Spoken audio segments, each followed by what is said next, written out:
Namo tassa bhagavato arahato samma sambuddhassa. Namo tassa bhagavato arahato samma sambuddhassa. Namo tassa bhagavato arahato samma sambuddhassa. Sila biasana hetuwa auso sata titi biasana hetuwa kaya sabeda parang marana apa yang dukating winipatang nirayang upapajanti.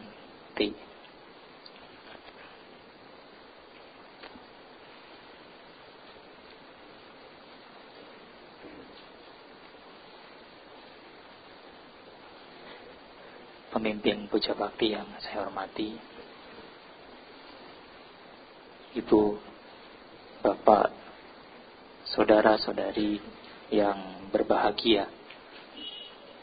Selamat pagi, Namo Buddhaya. Berbahagia dan bersukacita melihat antusias umat Wihara Jakarta Dhamma Cakra Jaya yang tidak pernah surut, tetap ramai sampai kemana-mana duduknya. Ini merupakan satu kebanggaan dan satu apresiasi bagi kami ketika mengulas Dhamma, membabarkan Dhamma. Banyak orang-orang yang berantusias.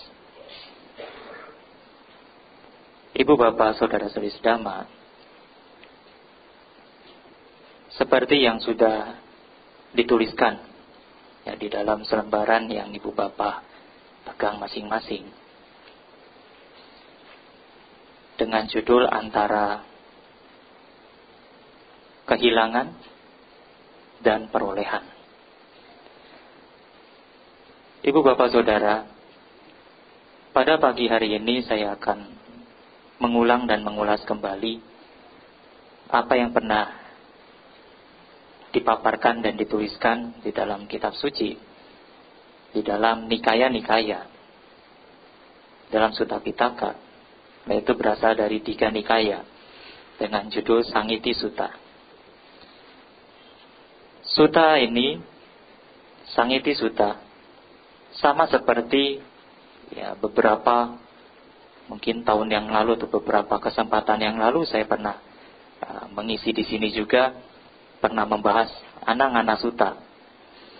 Sutta ini pun sama, tidak langsung dipaparkan atau diuraikan oleh Guru Agung Buddha Gautama, melainkan melalui siswa utamanya, yaitu yang Arya Sariputta. Pada satu kesempatan ya, yang menjadi latar belakang sutta ini, pada satu kesempatan Guru Agung Buddha Gautama beserta para biku lainnya diundang untuk menempati satu aula baru ya. Seperti kalau saat ini Ibu, Bapak, Saudara ketika membangun satu wihara, meresmikan satu wihara, atau bahkan rumah tempat tinggal, pada umumnya mengundang para biku ya, untuk memberikan pemberkahan di tempat tersebut. Di zaman itu pun sama. Para suku Mala dari Pawa yang saat ini menjadi daerah Kusinara, mereka mengundang Sang Buddha dengan para biku lainnya untuk tinggal di aula tersebut. Ya, dengan maksud mereka telah membangun satu aula yang memang digunakan untuk membabarkan Dhamma dan yang lainnya. Kemudian Sang Buddha dengan sekelompok biku berangkat pergi untuk tinggal di sana. Ketika hari-hari berlalu, menjelang malam, ya, nampak para suku Mala pun pergi meninggalkan aula tersebut dengan maksud untuk membiarkan para biku beristirahat. Kemudian Sang Buddha pun akan pergi beristirahat, namun ketika itu Sang Buddha melihat para biku ini tidak punya pekerjaan alias bengong-bengong tidak jelas. Kemudian Sang Buddha meminta kepada Yang Arya Sariputta untuk mencari atau memikirkan satu topik pembahasan Dhamma, sehingga para biku yang tadinya tidak memiliki kegiatan dapat mendengarkan Dhamma, dapat mendiskusikan Dhamma. Satu hal yang bermanfaat. Nah, pada saat itu Yang Arya Sariputta berinisiatif untuk mengulang kembali apa yang pernah Sang Buddha uraikan, apa yang Sang Buddha pernah jelaskan dalam bentuk kelompok-kelompok, dalam bentuk penomoran. Makanya kalau ibu bapak lihat di dalam Tiga Nikaya, Sangiti Sutta, sutanya itu kurang lebih mirip-mirip dengan Anguttara Nikaya. Dikelompokkan berdasarkan penomoran. Kelompok 1, kelompok 2, kelompok 3, kelompok 4, dan seterusnya. Nah, pada kesempatan pagi hari ini, saya mengambil dari salah satu kelompok, yaitu kelompok 5. Makanya poin-poinnya pun ada 5. Dan itu tentang bagaimana di dalam kehidupan ini, kenyataan yang ada di dalam kehidupan ini, setiap orang mengalami yang namanya kehilangan. Dan setiap orang mendambakan yang namanya perolehan. Ibu bapak saudara, kemanapun kita pergi, kemanapun kita tinggal, dimanapun kita tinggal, bertemu siapapun, orang manapun, dari kalangan manapun, ditanya satu persatu, pasti mereka takut akan kehilangan. Dan ingin mendapatkan dan mendambakan yang namanya perolehan. Ibu bapak saudara semua sebagai perumah tangga, bekerja dari pagi hingga sore ya, tidak malam. Untuk mendapatkan apa? Mendapatkan perolehan dalam bentuk materi tentunya, untuk memenuhi kebutuhan-kebutuhan. Dari apa yang sudah didapatkan, ibu bapak pun takut kehilangan. Kalau tiba-tiba baru habis gajian, ya ATM-nya baru penuh, kemudian jalan pulang, sekarang zamannya hipnotis atau perampokan, hartanya, uangnya baru gajian hilang, pasti sedih, menderita. Nah ibu bapak saudara, di dalam Sangiti Sutta kelompok 5 ini, ya, dijelaskan di sana ada 5 kehilangan yang setiap tidak menginginkannya. Nah, 5 kehilangan tersebut itu sudah berputar terus di dalam kehidupan kita. Yang pertama, tidak ada satu orang pun yang mau kehilangan sanak saudara, nyati, biasa nanang. Tidak ada. Betul tidak? Ibu bapak tidak ingin kehilangan sanak saudara. Bante, saya sudah banyak baca tentang anicca, segala sesuatu. Bante, saya tahu setiap orang itu pasti meninggal. Tapi adakah yang mau kehilangan sanak saudaranya dengan cepat? Oh Bante, saya sudah tidak melekat. Biarkan orang tua saya mau mati, ya mati aja dah. Mau sakit nggak usah diobatin, biar aja. Saya pernah ceritakan pengalaman, ada yang minta jadwal, Bante baca parita di ICU, udah sekarat. Kemudian ngomong lagi, Bante sekalian ya buat tutup peti. Biku nggak boleh nerima jadwal gitu. Ya mohon maaf kalau ada yang minta jadwal orangnya ada di sini. Pengetahuan ya, tidak boleh. Tidak ada yang ingin. Buktinya apa? Semua orang pasti sedih kalau orang tua atau sanak saudaranya meninggal. Pasti sedih. Tidak ada yang tidak sedih. Tidak ingin kehilangan. Kalau semua ingin kehilangan sanak saudaranya, ya, sudah tidak mikir yang namanya sedih, tidak mikir yang namanya sakit diobati. Sebaliknya, ada yang namanya sampada, perolehan. Setiap orang menginginkan, setiap manusia mendambakan yang namanya perolehan atas sanak saudara. ibu bapak, saudara. Ketika ibu bapak semua belum berkeluarga, atau anda-anda semua yang belum berkeluarga, anda-anda sebagai berumah tangga, tentu mencari pasangan. Ya, yang wanita masih suka dengan pria tidak? Masih. Yang pria masih suka dengan wanita? Masih. Atau masih suka sama pria lagi? Silakan. Pasti mencari pasangan. Sudah dapat pasangan, kemudian mendambakan apa ibu bapak? Anak kan? Ingin punya anak. 1, 2, 3, 11. Sudah punya anak, ingin apa lagi? Hah? Menantu. Ternyata di sini jawabnya benar. Kalau jawabnya anak, dapat anaknya, dapat cucunya dari mana? Nggak punya menantu. Punya menantu. Sudah punya menantu, ingin punya apa lagi? Cucu. Bante, mumpung saya masih sehat, saya pengen buru-buru punya cucu. Anaknya dituntut nikah. Akhirnya nemunya seadanya. Rumah tangganya nggak akur. Penuh pertikaian. Orang tuanya meninggal, dianya cerai. Oh, menderita. Sudah punya cucu. Bante, saya masih sehat, masih panjang usia. Saya ingin punya cucu menantu dulu. Masa langsung cicit? Tadi udah benar menantu. Ingin punya cucu menantu. Sudah punya cucu menantu, ingin punya cicit. Sudah punya cicit, ingin punya cicit menantu. Syukur umurnya masih panjang, ingin punya anaknya cicit. Apa tuh? Cicit cuit. Terus begitu kan? Ingin punya keturunan. Ingin punya sanak saudara. Kami para biku pun, anggota sangga pun mendambakan kehadiran anggota biku, anggota sangga yang baru. Seperti tanggal 11 Februari yang lalu, di sini lahir 9 biku. Yang ke-99-nya dilahirkan melalui seorang upajaya, Bante Sukemo. Kami mendambakan, cuman bedanya melahirkan anak dengan melahirkan seorang biku susah. Lebih susah melahirkan biku. Kalau anak, ya gampang. Mau setahun 3 kali, 10 kali, punya anak 20 silakan. Selagi sanggup membiayainya. Kalau sanak saudara lahir biku baru, untuk menjadi seorang biku itu tidak mudah. Untuk melahirkan banyak biku itu tidak mudah.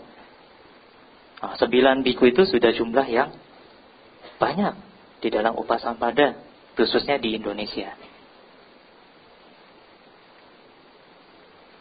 Semua mendambakan. Tidak ada yang ingin kehilangan. Makanya ketika tahun baru Imlek atau hari-hari libur berkunjung ke rumah sanak saudara, kumpul bareng-bareng, itu hal yang dirindukan. Itu hal yang diinginkan. Karena ya mungkin beberapa bulan tidak ketemu, ketika waktu libur kumpul bareng-bareng.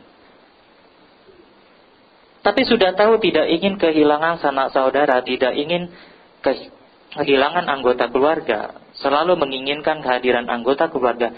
Tapi tidak jarang juga ada beberapa keluarga yang malah menolak anggota keluarganya juga. Naas. Di sisi lain orang-orang menginginkan kehadiran sanak saudaranya, di sisi lain ditolak kehadirannya. Bahkan hanya masalah kecil pun menjadi besar. Tak jarang orang yang merebutkan harta kekayaan orang tuanya itu malah orang-orang yang sudah cukupan. Betul tidak ibu bapak? Ada orang tuanya meninggal, hartanya banyak, diperebutkan oleh anaknya. Sebenarnya anaknya pun kehidupannya tidak miskin-miskin amat, tidak susah-susah amat. Masih berkecukupan. Cukup untuk terbang ke Eropa setiap bulan 5 kali. Cukup untuk beli mobil mewah. Tapi masih saja memperebutkan. Padahal ukuran adil tidak adil itu bukan masalah 50/50 50. Kalau dia bicara adil. Nah ini. Tidak ada orang yang ingin kehilangan sanak saudara. Tidak ada orang yang ingin kehilangan anggota keluarga. Setiap orang mendambakan kehadiran sanak saudara.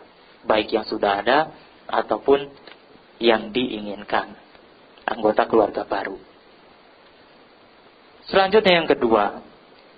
Ibu bapak saudara. Tidak ada satu orang pun yang ingin kehilangan kekayaan. Bukan. Tidak ada seseorang yang ingin kehilangan harta kekayaan. Biasanya, ibu bapak akan berkata, Bante, saya tidak kaya. Bante, saya tidak punya apa-apa. Jadi saya tidak takut kehilangan harta kekayaan. Kalau ibu bapak bilang ibu bapak tidak punya kekayaan, bohong. Ya toh? Baju yang dipakai, makanan yang bisa dimakan, uang yang bisa dipakai untuk ongkos pergi ke wihara, sendal yang dipakai itu sudah harta kekayaan. Coba ibu bapak hari ini kehilangan sendalnya aja. Pulangnya nyeker. Tahu nyeker ya? Nggak pakai alas kaki. Pasti menderita. Aduh, padahal saya sudah merencanakan pulang dari wihara, mau ke mall, mau jalan-jalan, sendal saya hilang, gagal. Itu baru sendal. Belum lagi dompetnya yang dibilang nggak punya kekayaan, nggak punya harta, dompetnya itu cuma isi 10.000, hilang gitu aja, stres tidak? Stres. KTP-nya hilang, nah, jimatnya hilang, nah, stres, bingung. Atau yang sudah tua kacamatanya hilang saja stres. Aduh, Bante, ini kalau kacamata saya hilang, ada orang kasih uang ke saya bingung, nggak bisa lihat nominalnya. Ya kita berbicara di duniawi ya, masalah duniawi. Kalau berbicara tentang kebikuan, para bantenya ini kehilangan jubah. Ya walaupun jubah sekarang banyak ya, tapi jubah di tanah kan jubah yang utama cuma satu pasang, satu set. Kehilangan saja, stres.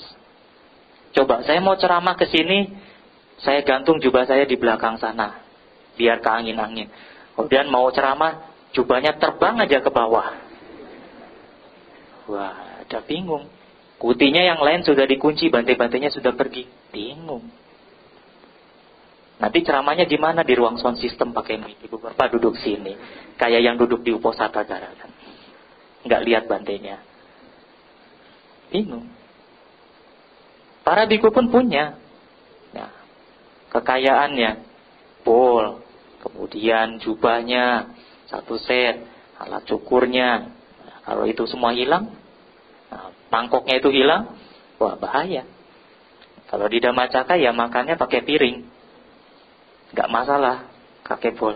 Tapi kalau di wihara-wihara yang pakai patah, pakai bowl, mau makannya bagaimana? Mau pindah patahnya bagaimana? Itu. Jadi ibu bapak pun sama. Jangan bilang, Bante saya tidak punya apa-apa. Saya tidak takut kehilangan harta kekayaan. Saya tidak takut kehilangan aset. Itu yang biasa-biasa saja. Apalagi yang hidupnya penuh harta. Mobilnya 5, rumahnya 10, apartemennya di mana-mana. Kemudian apa? Ya simpanannya di mana-mana. Simpanan kekayaan bapak-bapak. Takut kehilangan. Kalau simpanan yang lain takut ketahuan. Takut kehilangan, akhirnya apa? Hartanya dimasukkan ke bank. Ya kan? Dananya, uangnya dimasukkan ke bank. Mobilnya ditaruh di garasi, diasuransikan. Rumahnya dijaga satpam 2. Kemudian anjingnya yang galak-galak 10. CCTV-nya di setiap sudut. Pokoknya keamanannya setara dengan keamanan seorang presiden rumahnya. Wah. Kalau orang zaman dulu kan takut kehilangan hartanya, ditaruhnya di mana? Di bawah kasur kan? Nah, anaknya ketahu naruhnya di situ, ya cilaka, dipindahin lagi. Nanti anaknya ketemu lagi, pindahin lagi. Akhirnya saking banyak dipindah-pindah sendiri lupa. Di bawah kasur, di bawah bantal. Nah, kalau kebanjiran, kalau kebakaran, habis semua. Kalau sekarang kan bisa disimpan di bank. Tidak ingin kehilangan. Bahkan ibu bapak sekarang pun puja bakti, tasnya pasti ditaruh di dekatnya kan. Nah, tidak jauh-jauh. Itu bukti tidak mau kehilangan harta kekayaan. Kalau sudah tidak takut kehilangan harta kekayaan, tasnya ditaruh di manapun sudah nggak peduli. Nah, sebaliknya, sampada. Seseorang mendambakan harta kekayaan. Oleh karena itu ibu bapak, saudara, kerja, usaha, itu karena mendambakan harta kekayaan. Ya tadi dibilang, Bante saya tidak butuh harta kekayaan. Yang penting hidup saya berkecukupan. Nah cukupnya ibu bapak itu yang kayak gimana? Orang-orang yang korupsi, orang-orang yang mengambil uang yang tidak semestinya, itu bukan orang-orang yang hidupnya kekurangan. Cukup. Bagi kita, bagi dia, belum tentu. Karena orang mendambakan harta kekayaan, karena orang mendambakan materi, oleh karenanya segala cara dilakukan. Mau yang benar, sesuai dengan dhamma, atau yang tidak benar. Ibu bapak jualan, ibu bapak buka toko. Apa iya ketika jualan benar-benar ngomong harga modalnya ke orang lain? Ya, di antara ibu bapak paling hanya 1, 2, atau 10 orang yang begitu. Ibu bapak kerja di satu perusahaan, ibu bapak kerja dengan orang lain. Apakah tidak berada di lingkungan atau di lingkaran hal-hal yang negatif? Pasti ada. Sudah tahu begitu, sudah tahu banyak hal-hal negatif di dalam kehidupan ibu bapak saudara, kewiharanya males. Dengerin dhamma enggak mau. Meditasinya entar besok. Padahal di Dhammacakka itu 1 minggu 3 kali. Dari 1 minggu disisihkan 3 jam. Itu pun masih kurang. Sehari 24 jam dikali 7. Kemudian disisihkan cuma 3 jam untuk meditasi. Sementara kehidupan sekarang ini penuh kegaduhan, kegelisahan, kecemasan di mana-mana. Pikirannya, batinnya nggak pernah rehat, nggak pernah jeda. Ya, hidupnya gampang stres. Nah, karena ketika minggu pagi datang kuwihara, yang dipasang bukan muka bahagia, murung, ditekuk. Kenapa? Ya, Bante, hari Minggu itu hari yang paling menyenangkan. Jalanan nggak macet. Pokoknya senang. Tapi di hari Minggu juga saya harus memikirkan esok hari Senin, Bante. Nanti hari Senin berpikir, wah kerja capek. Di Jumat ya, atau Sabtu, di weekend berpikir, besok lega. Ketika mulai merasa lega, tepat di hari leganya, besok mikir lagi, Senin lagi Bante. I hate Monday. Bukan I love Monday. Saya benci hari Senin Bante. Kalau anak sekolahan benci hari Senin, kenapa? Upacara. Makanya anak SMA, anak SMP ikut ekstrakurikulernya jadi PMR. Palang merah remaja, biar nggak ikut upacara, dirinya di belakang. Sayang banget. Kalau ikut upacara panas, capek, belum tugas yang numpuk, menderita. Nah itu, setiap orang mendambakan kekayaan, setiap orang mendambakan harta kekayaan dan tidak ingin kehilangannya. Oleh sebab itu ibu bapak, umat Buddha harus banyak belajar tentang Dhamma dan mempraktikkan Dhamma. Pertama, agar cara-cara memperoleh harta kekayaan itu dengan cara yang baik. Kemudian, agar hidupnya juga penuh pengendalian. Ketika mau mengarah pada hal-hal yang tidak baik, ada peringatan. Jadi, Guru Agung Buddha berkata demikian. Mulai ngerem. Tapi kalau tidak pernah belajar atau praktik Dhamma, ibu bapak mudah melenceng kemana-mana. Dan juga umat Buddha tidak dilarang untuk mencari harta kekayaan. Umat Buddha itu tidak dilarang kaya. Justru umat Buddha itu wajib memiliki harta kekayaan, memiliki harta materi, bukan wajib kaya ya. Nanti kayanya relatif. Silakan boleh punya materi. Untuk apa? Untuk memotivasi ibu bapak melakukan kebajikan. Walaupun kebajikan itu tidak terbatas hanya pada materi. Ingat, ibu bapak tidak boleh membatasi diri ibu bapak saudara dalam melakukan kebajikan hanya pada materi atau harta. Karena tenaga, waktu yang ibu bapak berikan pun itu sudah satu kebajikan. Mau datang ke wihara pun ini sudah satu kebajikan. Mau bersih-bersih di wihara, apalagi seperti itu juga sudah satu kebajikan. Atau bahkan ibu bapak tidak membuang sampah di wihara sembarangan pun, itu sudah kebajikan. Saya suka berbicara, ibu bapak senyum pun, itu sudah kebajikan. Orang lain yang melihatnya itu adem. Adem, mau nyapa, selamat pagi om tante, selamat pagi bapak ibu. Bayangkan saja kalau ibu bapak semua sekarang cemberut, mukanya ditekuk. Saya mau ceramah pun, ya ngeri-ngeri. Gimana? Nggak akan enjoy. Nggak akan tenang ceramahnya. Ini jangan-jangan habis keluar dari masalah saya digigit. Nanti ketika saya baca belakangnya ternyata di punggungnya ada tulisan manusia galak. Nah kemudian hal yang ketiga, kesehatan. Setiap orang tidak ingin kehilangan kesehatan. Ya, oleh sebab itu, tidak ingin kehilangan kesehatan otomatis menjaga kesehatannya. Orang yang mau, bukan orang yang mau meninggal, orang yang sudah sekarat pun disembuhkan, diusahakan agar sehat kembali. Apa buktinya ibu bapak tidak ingin kehilangan kesehatan? Olahraga. Yang sudah tua pasti vitaminnya atau obat-obatannya banyak. Ya kan? Kemana-mana bawa obat.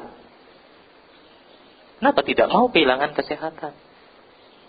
Yang masih muda pun ya, jangan berpikir, berarti saya masih muda, saya jauh dari sakit yang parah. Belum tentu. Belum tentu. Banyak yang meninggal di usia-usia muda kan? Banyak anak-anak muda yang sudah banyak penyakitnya juga. Malah yang tua sehat-sehat, awet hidupnya.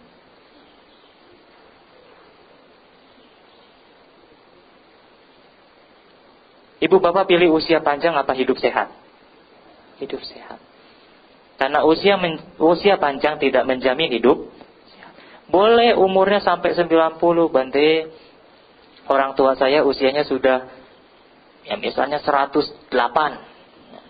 Oh hebat ya. Ya Bante hebat. Tapi sudah 58 tahun berbaring di kasur. Lah loh. Masih bisa bicara, masih bisa respon? Enggak Bante. Terus ngapain? Ya meremelek. Infusnya di mana-mana, selangnya di mana-mana. Itu menderita. Menderita sekali. Tapi usia 50, hidupnya sehat. Itu udah satu kebahagiaan. Tidak ingin kehilangan kesehatan dan ingin memiliki kesehatan. Nah, untuk itu ibu bapak saudara, di zaman sekarang ya, satu siklus kehidupan itu akan terlihat polanya. Dari orang-orang yang usianya panjang, kemudian lama-lama mulai menurun. Sekarang rata-rata orang berusia berapa? Bisa ditemukan orang usia 70 sekarang masih banyak? Sudah sedikit ya, jarang. Ya, kalau kami ke rumah duka, rata-rata orang meninggal itu 40, 50. Kalau kami baca parita ke rumah duka, nemu orang yang usianya sudah 80 atau 100 atau 90, rasanya, oh masih ada yang seperti ini. Atau biasanya orang usianya berapa? 80 sekian. Oh misalnya 83, ya sudah dikasih bonus 3. Dari mana sumbernya bonus 3? Melihat usia Sang Buddha katanya. Padahal di zaman Sang Buddha pun dikatakan usia rata-rata manusia 100 tahun kan? Sang Buddha sendiri 80 tahun. Kemudian turun. Nah sekarang ibu bapak yang sudah menginjak usia 50 ke atas mulai menjaga kesehatan. Makannya sudah tidak seperti muda dulu. Mungkin zaman dulu makanannya masih baik-baik, sehat-sehat. Zaman sekarang makannya sudah penuh dengan zat-zat kimia. Makanya di jasmani kita ini pun sudah banyak kimia-kimianya. Bahkan mungkin kimia farma pun kalah. Belum lagi kendaraan yang semakin banyak kan? Polusi di mana-mana. Belum lagi makanan sehat, udara bersih. Tapi pikirannya nggak sehat. Ya fisiknya pun ikut-ikut nggak sehat. Makanya ketika orang sakit, yang paling utama harus dibikin tenang, seimbang, stabil dulu, itu pikirannya. Kalau orang itu sudah sakit tapi tidak mau menerima sakitnya, itu cari penyakit. Nggak pernah sembuh. Kenapa nggak tenang? Tapi kalau orang itu sudah sakit, dia bisa menerima sakitnya. Oh iya, saya sakit. Ini kenyataan. Setiap orang wajar sakit, mengalami sakit. Tidak pernah terhindar dari sakit. Dia terima. Kemudian gimana? Berusaha untuk sembuh, semangat. Kalau sudah nggak semangat, ya menghitung hari. Atau menghitung bulan. Kalau sudah sakit, semangat. Nanti sembuh lagi, berbuat baik lagi. Besok sakit lagi, semangat lagi, berbuat baik lagi. Nanti ketika kematian datang, ibu bapak ingat hal-hal baik. Ibu bapak akan teringat hal-hal baik. Ibu bapak meninggal, lahirnya pun di alam yang baik. Tapi kalau pikirannya ini nggak pernah memikirkan hal-hal yang baik, ketika mau meninggal, ingat dengan kesalahan orang lain, bencinya muncul. Ketika meninggal, ia lahir di alam-alam yang rendah. Karena yang akan menyembuhkan itu bukan cuma parita-paritanya dari para bante. Jadi kalau ibu bapak sakit, undang bikunya, undang bantenya ke rumah sakit atau ke rumah, bante bacakan parita. Yang bikin sembuh itu bukan cuma itu.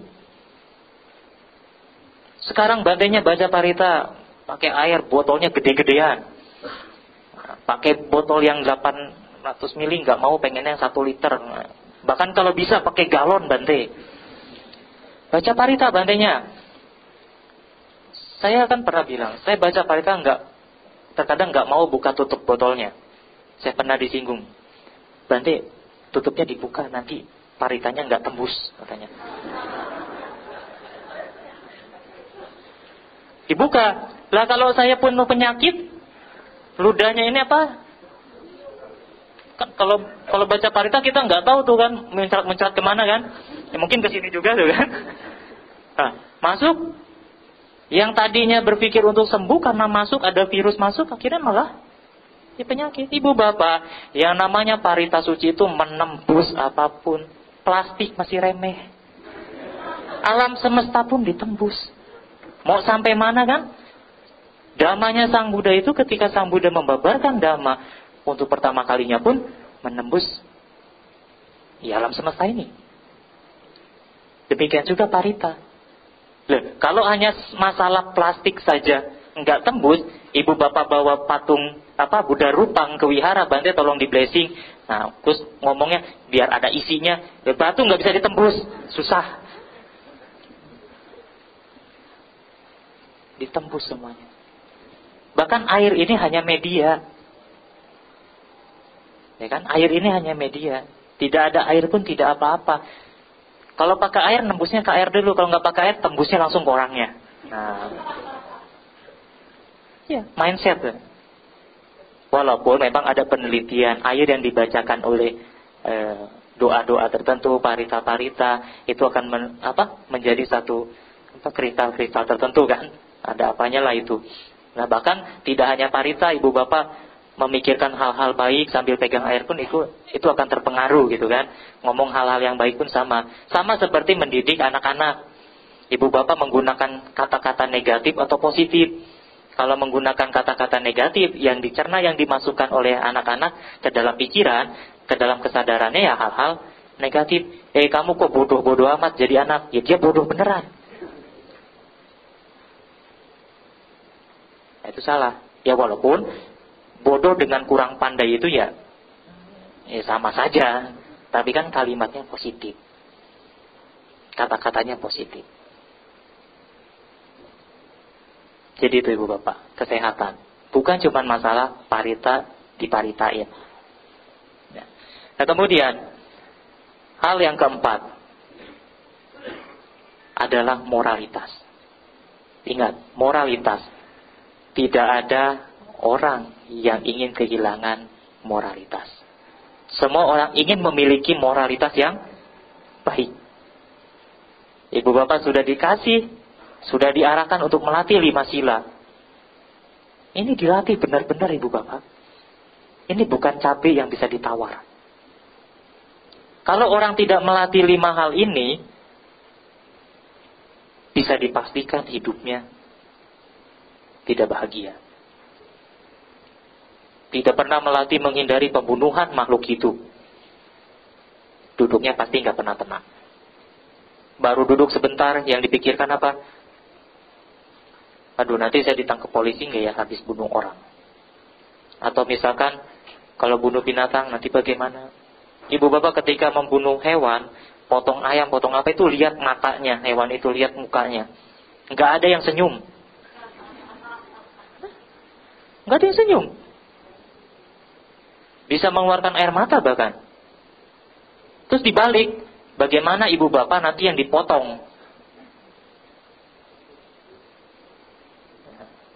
Jadi seperti itu. Menghindari pencurian. Menghindari perbuatan asusila. Ibu bapak setuju tidak hidup ini penuh dengan duka? Setuju ya? Hidup ini menderita, setuju ya? Ya karena didasarkan nafsu keinginan ya. Tidak sekonyong-konyong menderita. Ada sebab-sebabnya. Kalau setuju hidup ini penuh dengan hal-hal yang mengarahkan pada hal yang penderitaan, 1 suami cukup. 1 istri cukup. Yang muda punya 1 pacar cukup. Jangan cari ban cadangan. Menderita. Punya 1 aja nggak habis-habis, malah bingung biayainnya. Punya 1 aja sudah beranak cabang kan? Punya anak kan? Dari 1 istri punya anak. Nanti dari istri kedua punya anak. Istri ketiga punya anak. Bante, setiap orang mendambakan sanak saudara. Saya pun sama, ingin banyak sanak saudara, istrinya banyak, Bante. Itu yang ketiga, menderita. Kemudian yang keempat, menghindari ucapan yang tidak benar, berbohong, melatih kejujuran. Dan yang kelima, menghindari minum-minuman atau makanan yang dapat melemahkan kesadaran atau mabuk. 5, ketika uposatha ditambah 3 jadi 8. Tidak mesti kok rambutnya dicukur, botak pakai jubah, tidak mesti. Ibu bapak sebagai berumah tangga pun dapat melatih sila dengan baik, atas sila dengan baik. Ya, lebih syukur-syukur jauh lebih baik ibu bapak atau bapak-bapaknya bisa melatih diri menjadi seorang samanera atau menjadi biku sekalian. Ibu-ibunya melatih menjadi atasila. Nah, bagi ibu-ibu bagaimana cara mendapatkan menantu laki-laki yang baik? Kalau anaknya mau menikah, menantu prianya dibikin persyaratan, ikut Samanera dulu. Kalau kamu nggak ikut Samanera, saya nggak akan restui hubungan sama anak saya. Jadi Samanera keterusan, kesenangan jadi biku, cilaka. Sama juga bapak-bapaknya, kalau mau dapat menantu perempuan yang baik, suruh ikut Atasilani dulu. Kalau bisa dibotakin dulu. Nanti nikah pakai wig, gak apa-apa, bisa. Atau kan anti mainstream, nikahnya nggak usah pakai perempuan nggak usah pakai sanggul, nggak usah pakai apa, dia apa-apain rambutnya botak. Laki-lakinya yang panjang rambutnya. Kenapa? Dengan ikut latihan Atasila, dengan ikut Pak Baja, Samanera, ada manfaat yang dapat diperoleh. Dan minimal mereka tahu kehidupan samana itu seperti apa. Nanti ketika ibu bapak saudara, meninggal, ada ngundang biku, mereka tahu cara bagaimana melayani seorang biku. Jangan ketika malam bantainya ditawarin bubur sama kacang. Kenapa? Kurang pengetahuan ibu bapak. Tapi kalau pernah ikut Pak Baja, jadi Atasilani, mereka mendapatkan pengetahuan itu. Kemudian mereka biasa hidup sederhana. Yang namanya hidup rumah tangga, kita tidak pernah tahu pasang surutnya rumah tangga itu gimana, ekonominya bagaimana, kehidupannya bagaimana. Ketika ibu bapak melatih Atasila, menjadi Samanera atau Atasilani, dasasila bagi Samanera, ketika bencana alam datang, banjir di mana-mana, ibu bapak harus mengungsi, yang biasa tidur di kasur yang empuk, yang nyaman, tiba-tiba harus ngungsi, tidurnya di karpet. Ibu bapak karena biasa melatih Atasila, ibu bapak berkata dalam hati, tidak masalah. Yang biasa makan 3, 4, 5 kali sehari karena biasa Atasila, sehari cukup 2. Ketika bencana alam datang, kelaparan di mana-mana, ibu bapak sudah biasa melatih Atasila. Berliannya yang sampai berkarat-karat hilang, perhiasannya hilang, parfumnya nggak mampu beli atau hilang juga karena biasa Atasila, tidak masalah, melekat. Yang biasa tiap malam minggu nonton bioskop, pergi ke konser-konser karena biasa Atasila, tidak masalah. Itu tuh ke hal-hal yang seperti itu. Jauh dari itu ada hal-hal bermanfaat yang besar yang dapat ibu bapak peroleh. Karena kalau ibu bapak kehilangan moralitas, dikatakan tadi, hidupnya jauh dari kebahagiaan. Di dalam Dewata Uyojana dikatakan, kemanapun pergi kalau orang itu bermoralitas, orang itu gemar melakukan kebajikan, tekun mengembangkan meditasi atau samadhi, kemanapun pergi akan dilindungi oleh para dewa. Dewanya itu bukan cuma masalah ada kuankong atau apa. Dewanya itu kebajikan. Kuankong itu kalah juga sama kebajikan seorang yang tekun melaksanakan samadhi, sila, dan tekun mengembangkan kebajikan. Senjatanya itu bukan golok yang besar. Senjatanya itu kebajikan. Buku panduannya itu bukan primbon, tapi suta. Itu buku panduan kehidupan ibu bapak. Itu yang keempat. Dan yang kelima, pandangan benar. Nanti sekarang saja saya belum punya pandangan benar. Saya mau kehilangan pandangan apapun gak apa-apa dah. Justru itu ibu bapak. Yang berbahaya adalah ketika seseorang tidak memiliki pandangan benar di dalam kehidupannya. Apa yang salah menjadi benar, apa yang benar menjadi salah. Oleh sebab itu, ibu bapak saudara datang ke wihara ini, ibu bapak tekun melaksanakan samadhi, ikut dhamma kelas, itu semata-mata bukan bagaimana ibu bapak dilihat sebagai umat Buddha yang rajin, melainkan bagaimana ibu bapak saudara menambah database pengetahuan ibu bapak saudara sehingga ibu bapak memiliki pandangan benar. Kalau ibu bapak hanya sekedar datang, sekedar duduk baca parita, tidak mendengarkan, tidak membaca atau tidak praktik, ibu bapak tidak akan menambah pengetahuan. Pandangan benarnya tidak akan berkembang. Paham Bante Anicca, Dukkha, Anatta, tapi pada prakteknya sulit menerima. Paham dukkha, paham anatta, tapi kenapa ketika ada seseorang melakukan kesalahan, kita benar-benar membencinya, kita benar-benar tidak mau memaafkannya? Padahal paham ada anatta, segala sesuatu itu tanpa inti, tanpa diri. Tidak ada faktor tunggal, tidak ada sebab tunggal. Kalaupun dia bersalah itu semata-mata bukan karena masalah, bukan salah dianya saja. Ada lingkungan, ada faktor lain. Itu yang harus kita lihat juga. Kalau ibu bapak hanya melihat dari satu sisi, ibu bapak dikatakan belum memiliki pandangan benar. Pokoknya salah. Gak bisa dimaafin, jauhi. Kalau bisa dilihat aja enggak. Wah, ini gimana kalau bandenya bikin salah, ibu bapak enggak mau lihat bandenya, ceramahnya ngadep sana semua. Tidak. Ya kan dikatakan umat Buddha itu umat yang harus memiliki cinta kasih. Karena dasar-dasar prakteknya Dhamma itu ada di metta. Kalau orang tidak memiliki cinta kasih, ya hidupnya enggak akan tenang. Nah itulah ibu bapak saudara, pandangan benar. Di antara kelima perolehan dan 5 kehilangan yang tadi dijelaskan, syukur-syukur ibu bapak bisa ingat. Kalau tidak ingat, buka di websitenya Dhammacakka, didengarkan lagi ceramahnya. Di antara kelima tersebut, yang paling berbahaya dalam kehilangan itu kehilangan moralitas dan pandangan benar. Ingat, kehilangan sanak saudara tidak masalah. Kenapa? Sanak saudara kita banyak. Yang inti ada, yang di dalam Dhamma pun banyak. Kita semua ini sanak saudara, saudara dalam Dhamma. Bukan hanya saudara ini saja, mereka-mereka yang tidak berkeyakinan sama pun saudara kita, sesama manusia. Bukan hanya sesama manusia, makhluk-makhluk lain pun saudara kita, saudara sesama makhluk.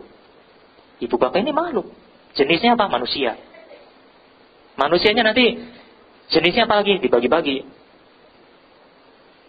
Itu. Kehilangan kekayaan tidak masalah.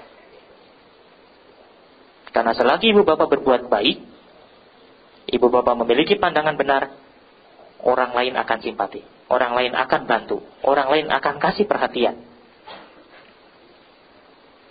Biku tidak memiliki kekayaan, tapi terlatih baik dalam moralitas, dalam winaya, terlatih baik dalam pandangan benarnya, memiliki pandangan benar, dia akan mendapat sokongan dari umat. Tapi kalau biku tersebut tidak baik dalam winaya, pandangannya salah, mengajarkan Dhamma yang keliru, dia tidak akan mendapatkan simpati dari umat.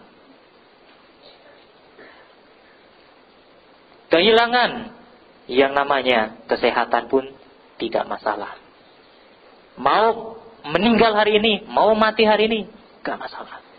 Dari sini, misalkan saya pulang, baru nyebrang depan situ, tabrak beca. Sudah gak ada beca di Jakarta, ketabrak bajai, meninggal, gak masalah. Kalau saya memiliki moralitas yang baik, saya memiliki pandangan yang benar, saya akan lahir di alam yang baik lagi. Jadi manusia lagi atau lahir di alam dewa. Gak masalah kehilangan kesehatan. Kakinya sakit, gak bisa jalan. Tangannya gak bisa gerak. Matanya tidak bisa melihat. Mulutnya tidak bisa berbicara. Tapi mental dan batinnya masih baik, dia tetap bisa mengembangkan kebajikan.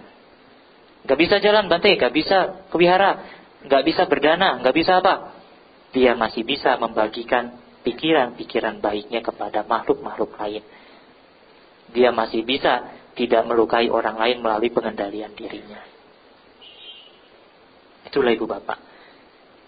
Kalau seseorang memiliki moralitas dan pandangan benar, itu akan mendorong pada kelahiran yang berbahagia. Jadi seperti itu ibu bapak saudara. Ibu bapak boleh siap kehilangan, ibu bapak boleh kehilangan ketiga hal tadi, tapi tidak kehilangan moralitas dan pandangan benar.